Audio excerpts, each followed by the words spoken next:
What if the stranger you met was no human at all, but a demon wearing their skin?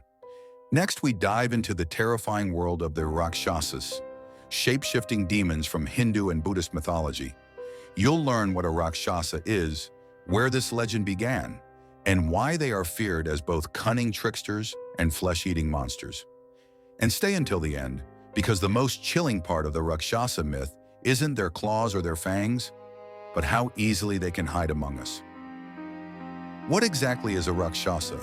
In Hindu and Buddhist folklore, Rakshasas are powerful, supernatural beings, demons known for their hunger, cunning, and cruelty. They are described as humanoid in shape, but monstrous in nature. Many tales say they were once celestial beings who fell from grace, cursed for their greed and corruption. Others were born as demons outright, destined to oppose both humans and gods. Unlike mindless beasts, Rakshasas are intelligent. They plan, deceive, and manipulate, making them far more dangerous than any ordinary monster. But what do they look like when they show their true form? The image of a Rakshasa changes from tale to tale, but they are almost always described as terrifying. Some are giants with glowing eyes, sharp fangs, and blood-stained claws. Others bear animal features, tiger heads, lion faces, or deformed bodies twisted into grotesque shapes. They are also master shapeshifters. A Rakshasa can appear as a normal human, a beautiful figure meant to deceive, or even as a trusted friend.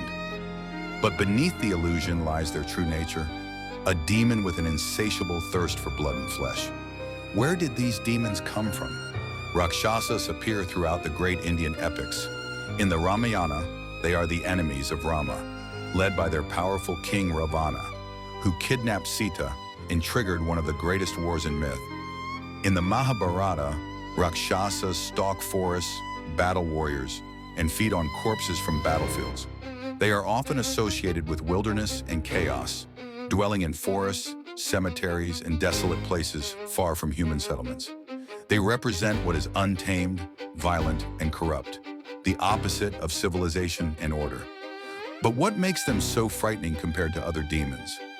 Rakshasas are feared for their cruelty. They are flesh-eaters devouring both the living and the dead. They raid villages, desecrate temples, and terrorize travelers. But they do not only kill with brute strength, they are sorcerers and tricksters, able to conjure illusions, control storms, and spread disease. They can confuse the mind, twist perception, and lure victims into traps.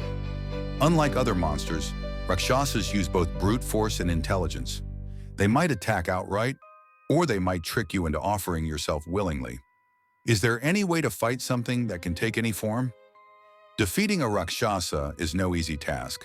In myth, only the bravest heroes and divine warriors could face them. Some stories say weapons blessed by the gods are required to strike them down. Others claim that rituals, prayers, and holy mantras can repel their dark magic. But even when slain, Rakshasas often return. Their spirits linger, taking new forms, continuing their cycle of hunger and hatred. This made them not just enemies of mortals, but eternal foes of the gods themselves. So why does the Rakshasa legend still hold power today? The Rakshasa endures because it represents fears that never fade. Deception, corruption, and the predator that hides behind a human face. They are monsters of disguise, blending in until it's too late. In modern culture, they remain symbols of chaos and evil. Some tales describe them prowling battlefields, feasting on the dead. Others say they still lurk in forests and ruins, waiting for travelers to stray too far. And the fear is not only of the beast outside, but of the corruption within. The Rakshasa is a warning that greed, hunger, and cruelty can turn anyone into a monster. Rakshasas are not simple demons. They are shapeshifters, sorcerers, and predators, cunning enough to wear human faces and cruel enough to eat human flesh. They lurk in the wilderness, stalk the battlefield, and move through the shadows of myth as reminders of chaos and corruption. So if you meet a stranger in the forest at night, and their smile feels just a little too sharp, don't trust it, because it may not be human at all.